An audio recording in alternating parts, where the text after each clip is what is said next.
Assalamualaikum warahmatullahi wabarakatuh. Halo, apa kabar pemirsa Silampari TV? Senang sekali saya Albu Kolbin dapat hadir kembali menjumpai Anda dalam program acara talk show terbaru dari Silampari TV, Begesa Bahame. Selama 30 menit ke depan kita akan membahas hal-hal yang menarik untuk dibicarakan, informatif, inspiratif, dan juga edukatif. Pemirsa Silampari TV, Senin tanggal 18 September 2023, setelah masa jabatan dari Bapak SN Pranaputra Sohe berakhir, maka estafet kepemimpinan untuk pemerintah Kota Lubuk Linggau dilanjutkan oleh penjabat wali kota. Dan penjabat wali kota yang melanjutkan kepemimpinan ini tentu saja memiliki visi dan misi yang sejalan dengan pemerintahan sebelumnya. Dan tentu saja semuanya untuk kepentingan dan juga kebersamaan dalam membangun Kota Lubuk Linggau. Dan penjabat wali kota Lubuk Linggau terpilih adalah sosok yang memiliki dedikasi besar untuk pembangunan Kota Lubuk Linggau, sosok yang sangat ramah dan juga memiliki karismatik tersendiri. Nah, untuk itu Begesa Bahame episode kali ini mengangkat tema mengenal lebih dekat sosok PJ Wali Kota Lubuk Linggau. Dan pemirsa Begesa Bahame, inilah Bapak Insinyur Haji Trisko Devriansa STMSI IPO. Assalamualaikum Pak Trisko. Waalaikumsalam warahmatullahi wabarakatuh. Apa kabarnya? Alhamdulillah sehat. Sehat. Ya. Selamat datang di Begesa Bahame episode kali ini dan kita akan ngobrol seputar Pak Trisko begitu. Boleh, ya. Jadi kami ingin lebih kenal secara dekat begitu dengan Pak Trisko. Pak Trisko, sebelumnya apa yang dirasakan oleh Pak Trisko pada saat mengetahui bahwa ternyata estafet kepemimpinan pemerintahan Kota Lubuk Linggau dilanjutkan oleh Pak Trisko itu sendiri? Baik, terima kasih. Yang pasti pertama kita bersyukur kepada Allah Subhanahu wa taala. Yang jelas bagi aparatur sipil negara itu sebenarnya capaian karir tertinggi itu adalah menjadi, kalau di daerah ya, kabupaten kota itu adalah seorang sekda. Betul. Jadi fase itu saya lalui, itu pun membuat saya ya sangat bersyukur sekali dan berterima kasih atas kepercayaan amanah dari 10 orang calon sekda. Kami dipercaya oleh Pak Pranaputra Sohe dan Pak Sulaiman Kohar pada saat itu menjabat sekda.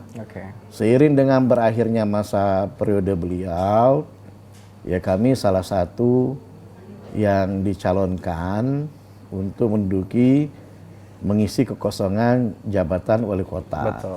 Bersama dengan beberapa calon-calon lainnya ya, dari provinsi maupun dari Lubuk Linggau sendiri dan dari pusat. Ya, alhamdulillah melalui proses tentunya dukungan dari beliau berdua, kemudian dari seluruh elemen beberapa masyarakat yang mendukung dan dijatuhi pilihan oleh Menteri Dalam Negeri melalui proses tentunya melalui TPA, pra-TPA.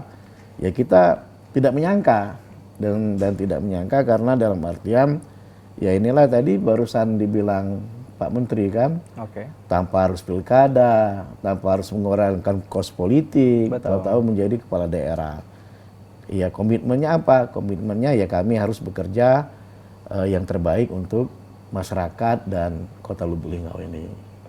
Ya intinya saya tidak pernah mimpi dan tidak pernah membayangkan. Tapi prinsip saya la haula wala quwata illa billah. La haula wala quwata illa billah. Jadi tiada daya dan upaya kecuali pertolongan dari Allah Subhanahu wa taala.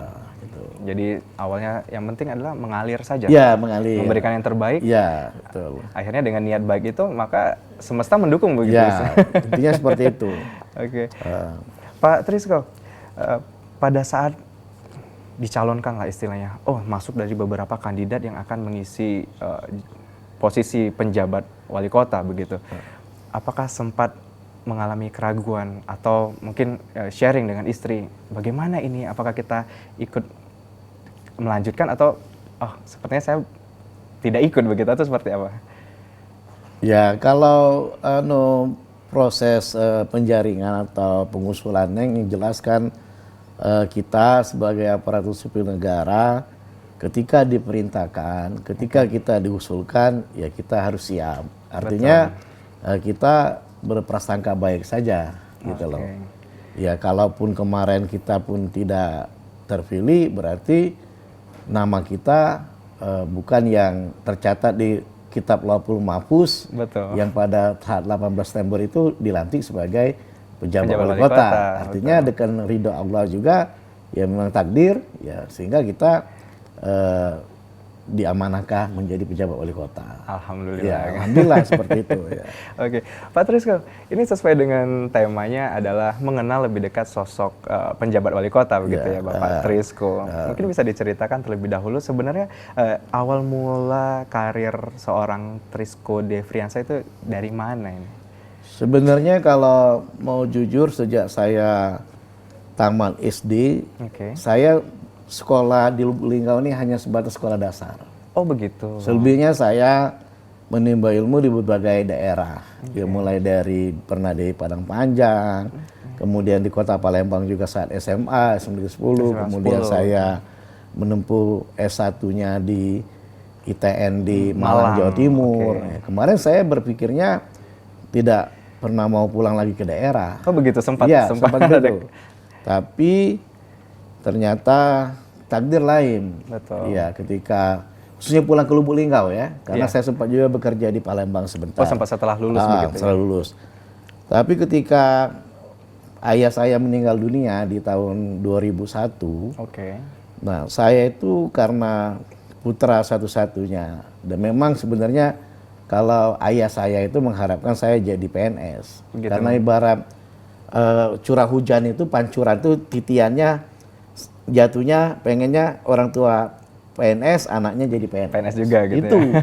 Akhirnya saya memutuskan pulang ke Lubuk Linggau, dan pada saat itu saya memang berterima kasih dengan dulu sekdanya di Musyarawat itu Pak Kamil Nuh. Yang memberikan SK honor saya. Kemudian Linggau Mekar. 2001. Dijabat caretaker pada saat itu Haji Ridwan Effendi, yang juga memberikan SK honor untuk saya di kota ini.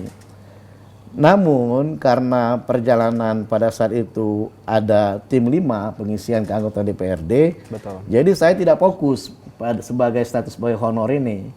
Saya terpilih sebagai tim 5. Tim 5 itu cikal bakal KPU pada saat itu. Nah, disitulah saya berawal karir di tim 5.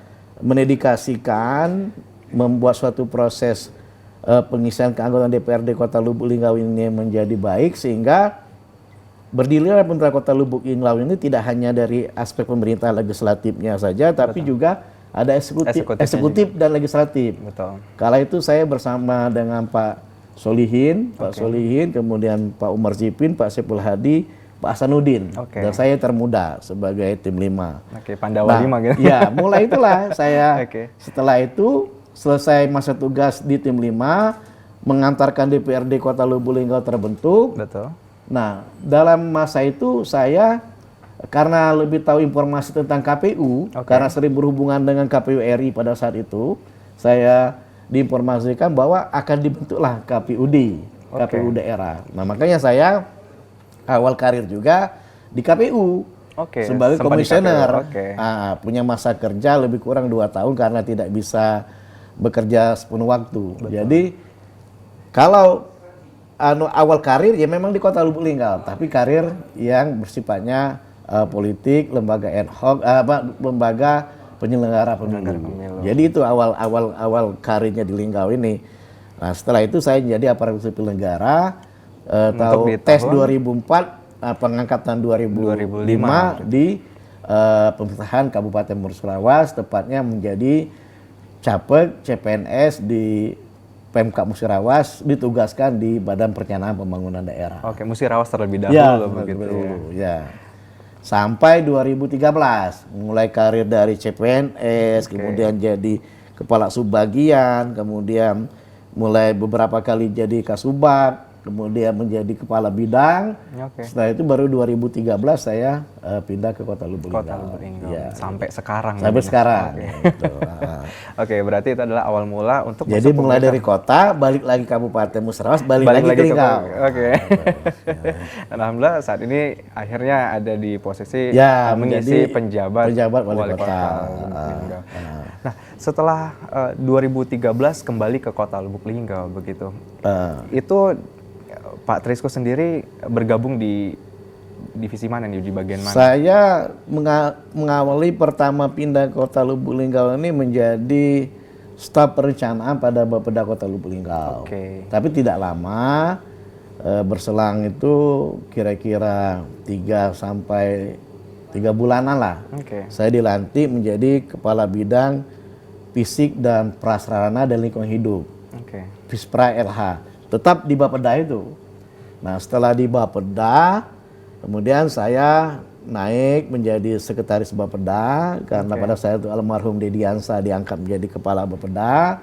Kekosongan sekretaris Bapeda, saya menjadi pertama di PLT kan menjadi kepala Bapeda. Nah, setelah itu saya definitif menjadi kepala Bapeda. Menjadi definitif sekretaris Bapeda Kota Lubuk Linggau. Nah, setelah dari Bapeda, ya karir saya lanjut ke menjadi kabak protokol. Ya, setelah jadi kabak protokol, ini sama masih eselon 3A. Ya, kemudian saya juga mendapat penugasan menjadi sekretaris KPU Kota Lubuk Linggau. Dulunya awal sempat kaget, sempat kaget saya, karena saya pernah menjadi komisioner. Loh kok tiba-tiba karena memang sekretaris KPU harus aparatur sipil negara. Ya, tapi karena saya sifatnya tidak pernah menolak amanah, dan saya dimanapun ditempatkan saya siap dan saya bisa bekerja dengan baik dan memberikan pengabdian terbaik dan all out. Jadi makanya saya terima juga menjadi diusulkan sebagai sekretaris KPU. Kemudian mekanisme di internal KPU ada pleno lah, ada pengusulan. Tapi sehingga saya dilantik oleh Sekjen KPU RI menjadi sekretaris KPU pada tahun 2018. 2017 akhir mau menjelang 2018. Nah, berkarirlah di KPU. Kembali ke keluarga lama begitu ya. Jadi mengawali pemilihan legislatif 2019 dan pilkada 2018. Ya, alhamdulillah berjalan baik, ada konflik, ya berjalan demokratis, ya termasuk kita juga di KPU meninggalkan legacy bahwa kita membangun gudang untuk logistik berikut dengan rumah pintar pemilu. Jadi prinsip saya di mana saya ditugaskan, saya harus meninggalkan legacy, kenangan, entah itu pembangunan, entah itu penghargaan. Yang bisa diingat begitu ya? Yang bisa diingat. Artinya ada prasasti nama saya di kantor KPU. Itu menjadi prinsip dalam hidup saya. Dimanapun saya ditempatkan harus bisa meninggalkan legacy yang baik, walaupun tidak berupa bangunan fisik, tapi berupa pola kerja pun itu udah membuat saya bahagia. Sesuatu kebanggaan tersendiri begitu ya, pencapaian begitu. Iya, seperti itu. Nah, setelah KPU baru saya langsung menempuh pendidikan di KPKN 2, Pimpinan Nasional tingkat 2, karena saya pikir pasti nggak ada kegiatan lagi setelah pemilu legislatif. Nah, kemudian begitu saya mau mengajukan izin rekomendasi menempuh pendidikan, Pak Pranasoya bilang nanti ada buka open bidding jabatan eselon 2, nanti diikuti. Nah, makanya setelah saya di tengah-tengah menempuh pendidikan PIM 2, ada panggilan untuk mendaftarkan GPT, jabatan pimpinan tinggi pertama, sehingga saya daftar, ikut asesmen, ikut lelang jabatan, prosesnya juga panjang proses begitu semuanya ya. Akhirnya mendudukan saya sebagai Kepala Dinas Perumahan dan Pembangunan Kota Lubuk Linggau. Itu singkat ceritanya sebelum lanjut jadi sekda, lanjut jadi PJ wali kota. Wah, ini sebenarnya banyak sekali perjalanan karir dari seorang Trisco Devriansa yang bisa kita pelajari, terutama ini masalah disiplin positif begitu ya Pak. Dalam artian disiplin waktu terutama begitu. Oke, Pak Trisco, kita akan melanjutkan pembahasan kita jauh lebih dalam untuk mengenal sosok dari penjabat wali kota Lubuk Linggau, tapi kita jeda sesaat. Pemirsa Begesa Bahame, tetaplah bersama kami akan segera kembali setelah jeda berikut ini. Pemirsa Begesa Bahame, terima kasih Anda masih bersama kami dan kita akan melanjutkan pembahasan dan ngobrol santai kita bersama bintang tamu spesial kita yaitu penjabat Wali Kota Lubuk Linggau, Bapak Trisco Devriansyah. Pak Trisco, kita tadi sempat di segmen 1 berbicara tentang awal karir begitu ya. Akhirnya kita juga sampai juga di Sekda begitu ya, jabatan tertinggi di pemerintahan daerah begitu. Lalu akhirnya menjadi mengisi penjabat wali kota. Apa yang selalu menjadi kunci sukses dari Pak Trisco sendiri dalam berkarir gitu, yang bukan hanya berfungsi buat Pak Trisco sendiri, tapi ini bisa berpengaruh positif juga untuk lingkungan kerja dari Pak Trisco itu sendiri? Yang pasti modal utamanya ya disiplin, berani dan setia. Oke. Ya, kemudian rajin, terampil dan gembira itu utama juga. Oh, ada gembira juga di Iya, sini. harus karena kita harus merasa enjoy. Betul. Iya, tidak terbebani gitu loh. Oke. Ya, disiplin kunci utama dalam bekerja gitu loh. Ya, disiplin waktu, disiplin menyelesaikan tugas-tugas. Dari dulu saya di meja kerja saya harus bersih, clean desk. Artinya saya menyempatkan kalau datang pagi sebelum ada agenda menyelesaikan semua berkas-berkas. Kemudian agenda dia menghadiri acara, pembukaan ataupun rapat-rapat. Setelah itu pulang lagi ke kantor menyelesaikan berkas yang naik dari Pak Sekda. Jadi kuncinya itu pertama kita harus disiplin, kedua clean desk, berkas bersih di meja. Yang kedua tidak pernah menolak atas apa yang diberikan tugas. Saya tidak memandang sulitnya dulu gitu loh. Kalau ada tugas tolong dulu waktu saya masih staf di Bapeda di bidang ekonomi dulu. Saya dikasih tugas membuat pemetaan potensi ekonomi gitu loh. Padahal saya pengetahuan komputer ya, saya bisa komputer, bisa bikin PowerPoint segala macam. Tapi saya tidak punya kemampuan ahli di bidang Corel Draw. Tapi saya tidak nolak ketika diberikan tugas oleh Pak Soeharto Pati saat itu. Iya dulu ya. Iya dulu. Bahkan saya kerjakan bermalam-malam, dibantu juga oleh istri. Saya itu baru mantan baru juga kan, masih semangat dikerjakan gitu kan. Sampai tangan sampai tinta-tinta semua, gantiin impus tinta. Tapi target saya kerja ini harus selesai, kerja ini harus tuntas. Saya nggak ngomong sulitnya dulu. Nah itulah yang makanya membuat saya itu orang punya trust, punya kepercayaan. Iya, jadi makanya ketika pernah dulu waktu saya di Kasubag pengadaan di Musirawas, Kabag saya mempertahankan saya untuk tetap di bagian perlengkapan. Pak Soeharto Pati pada saat itu jadi kepala Bapeda mau narik saya jadi rebutan. Iya, karena bukan memagai, bukan apa, karena tadi yang penting kita itu rasa tanggung jawab kita yang tinggi terhadap pekerjaan kita. Di situ muncul kebersyukuran. Iya, itu bersyukuran. Jadi kita tidak memandang ini sulitnya dulu, itu satu. Yang kedua, saya dalam bekerja saya tidak nanyakan uangnya dulu ada apa enggak. Itu juga. Jadi sering kami bersama tim dulu waktu di Murah dulu ngadakan pameran misalnya di Batam, di mana-mana bikin paparan, bikin buku, bikin publikasi. Ya kita dengan tim itu nggak dulu nanyakan ada nggak ini anggarannya, ada nggak ini, nggak mikir itu dulu, ngiring. Nah, kerja baik dulu ya. Nah sekarang ini mindsetnya agak paradigmanya agak banyak bergeser. Makanya saya sering tekankan, jangan lihat sulitnya dulu, jangan mikir anggarannya dulu betul. Semua pekerjaan harus didukung anggaran. Tapi kalau anggarannya lah besar, tidak ya, sarananya lengkap. Apa yang sudah ada, tidak usah menduduki sebagai seorang sarjana pun S2, S3, anak SMA pun, anak SMP pun bisa ngerjakan. Nah, itu yang harus kita tanamkan. Jadi kita ada pekerjaan tuh jangan nyengok sulitnya dulu. Itu yang saya tanamkan sejak saya menjadi mulai dari KPU. Dari awal.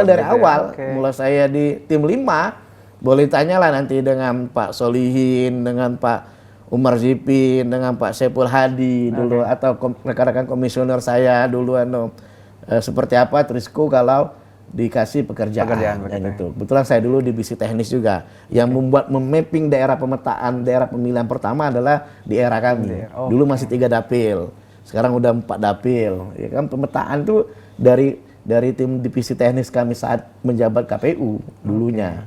Seperti itu. Jadi kami tidak mikir dulu apa tingkat kesulitannya dan tidak berorientasi pada anggaran dulu. Gitu ya. Gitu. Tapi anggaran perlu gitu. Ya. Tapi nomor bukan, sekian begitu ya. Bukan hal yang utama, selalu diutamakan seperti itu. Oke. Nah, Pak Trisco tadi berbicara ada poin tentang bahagia gitu. Karena sangat jarang sekali apalagi seorang pemimpin yang memikirkan bahagia nggak sih tim kerja ini atau merasa tertekan atau seperti apa. Nah, untuk poin bahagia sendiri, bagaimana Pak Trisco menempatkan poin bahagia itu di lingkungan kerja Pak Trisco? Ya, yang pasti kita ini kan kalau kita ukur. Mohon maaf, gembira ya? Ya, gembira ya. Mohon maaf, gembira maksudnya. Ya, karena kita ini kita ukur, lama kita di rumah, kita di kantor 8 jam. Betul. Ya kan? Artinya dalam suasana 8 jam ini, yang bisa membuat kita betah di kantor adalah suasana bagaimana kita bisa gembira di kantor ini. Menciptakan suasana itu sendiri begitu. Itu sendiri ya.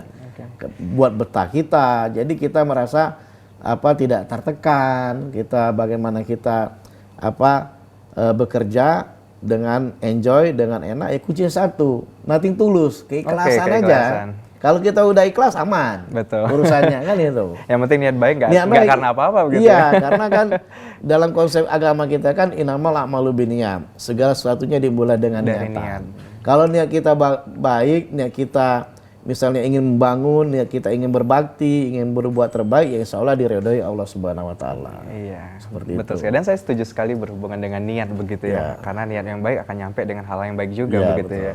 Pak Trisco, ini masih banyak sekali yang saya penasaran dengan cerita hidupnya Pak Trisco begitu, tapi kita kembali rehat sejenak. Pemirsa Begesa Bahame, tetaplah bersama kami. Kami akan segera kembali setelah jeda berikut ini.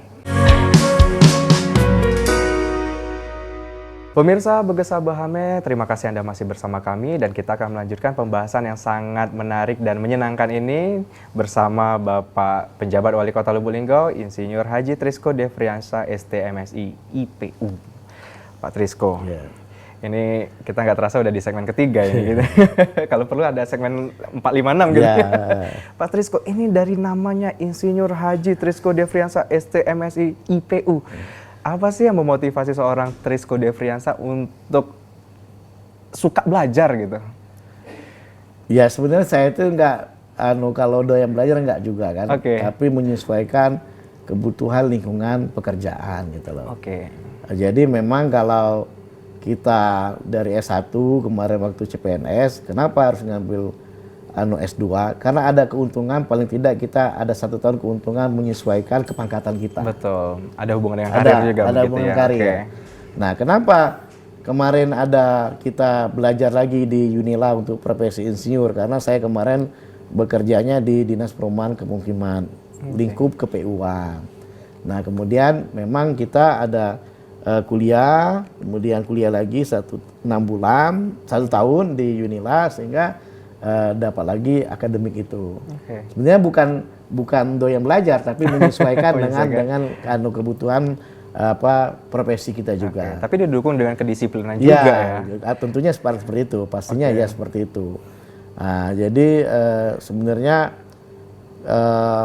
kita itu bukan suatu ukuran panjang gelar atau apa, tapi yang menjadi ukuran bagaimana kita bisa berbuat terbaik, berbuat baik di mana keberadaan kita, lembaga kita bekerja.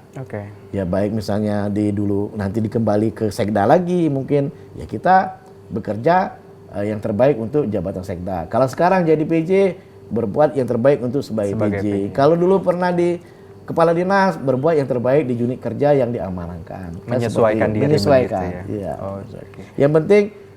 Yang penting utama itu bagaimana kita bisa melakukan hal yang terbaik, menjadi orang baik, dan menjaga integritas dan loyalitas kita.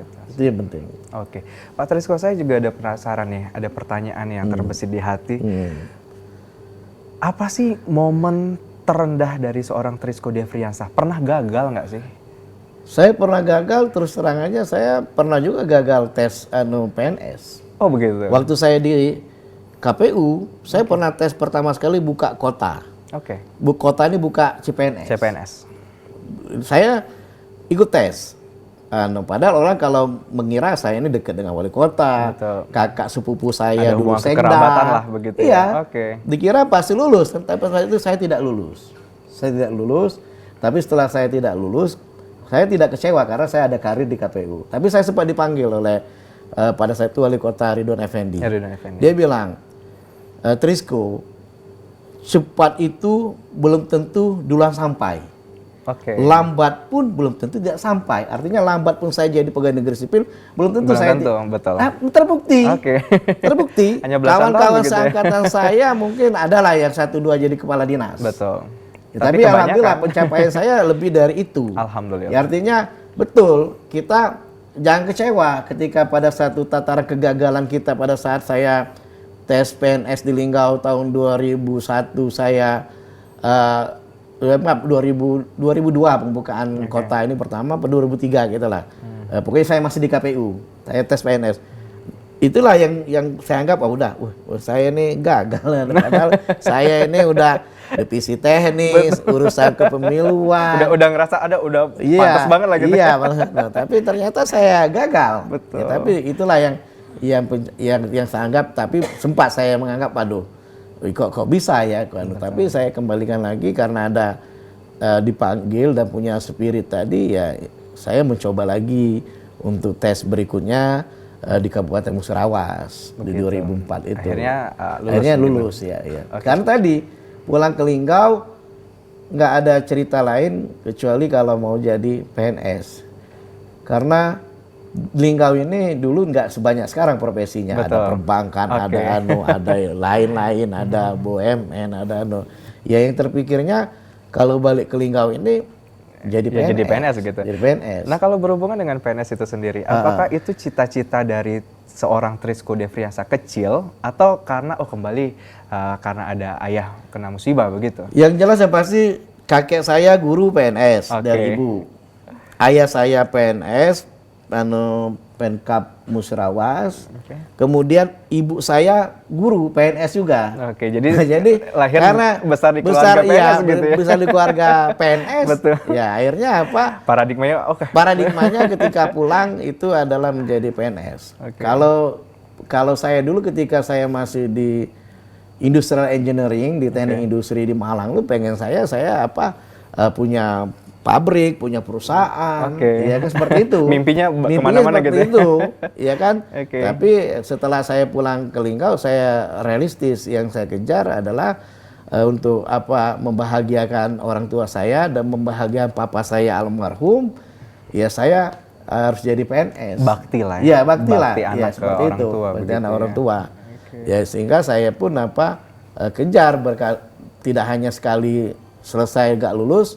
Nggak tersenggak. Saya coba lagi untuk sampai berhasil menjadi PNS. Oke. Nah, Pak Trisco, ini kita ada di lingkungan aparatur sipil negara begitu ya. Banyak sekali saudara-saudara kita yang mungkin tidak seberuntung rekan-rekan lain yang sekali tes lulus begitu. Ada yang harus menunggu puluhan tahun bahkan belasan tahun. Akhirnya pemerintah membuka dari PNS menjadi P3K begitu. P3K belum. Apa pesan dari Pak Trisco sendiri untuk rekan-rekan yang mungkin belum memiliki takdir menjadi aparatur sipil negara begitu, yang sudah coba berkali-kali gagal, bisa dikasih petuah atau advice gitu?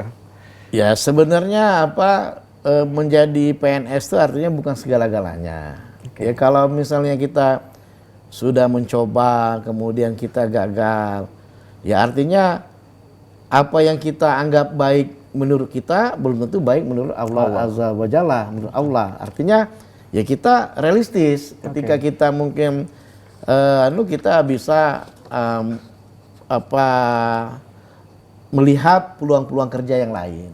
Peluang-peluang kerja yang lain. Nah, karena tidak hanya artinya pilihan utama itu adalah menjadi aparatur sipil negara, menjadi PNS ataupun P3K. Tapi terbuka juga peluang-peluang yang lain untuk sebagai jalan menuju karir, jalan menuju kesuksesan. Karena apalagi sekarang kalau kondisi sekarang aja kalau kita lihat kalau kita petakan kepala daerah itu justru kalau definitif ya, Oke. justru nggak banyak dari jajaran PNS. Justru di kalangan yang orang sukses dulu berusaha, Betul. mapan secara ekonomi, bergabung dengan partai politik, Familiar. mencalonkan diri, familiar, jadi kan gitu kan, Oke. nah, gitu. Tapi kalau untuk penjabat, memang sekarang ada 300-an lebih PNS ini menjadi kepala daerah sebagai penjabat wali kota, penjabat gubernur ataupun penjabat bupati. Oke. Tapi yang penting intinya jangan pernah menyerah. Ya, begitu ya, Pak, intinya jangan pernah menyerah gitu kan. Nah, Oke, hajar terus gitu. iya, hajar terus. Ya. Oke, Pak Trisko, ini ada pertanyaan juga mengenai kita, Pak Trisko menjadi penjabat wali kota itu dari 18 September 2023 begitu. Ini sudah bulan Maret begitu ya, mau masuk April, kurang lebih 7 bulan begitu.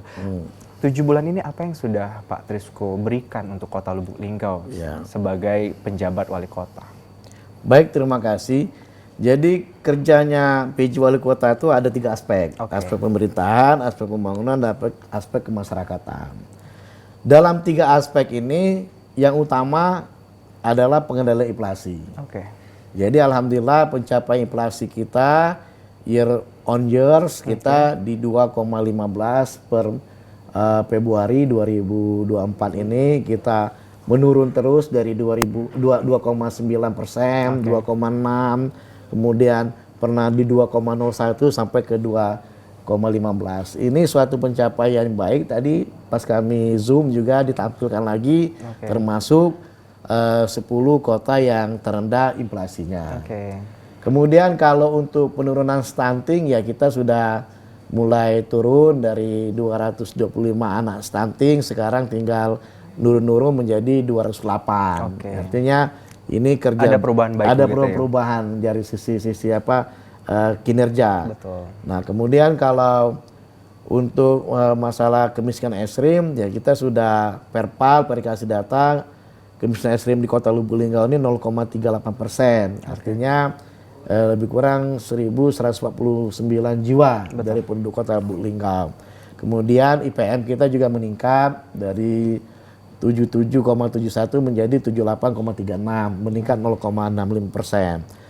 Namun terkait dengan pembatasan regulasi untuk seorang PJ bergerak, tentunya ada aturan, harus ada izin, harus ada apa. Makanya kita juga ngikutin roadmap tatanan indikator pencapaian kinerja seorang PJ wali kota tadi.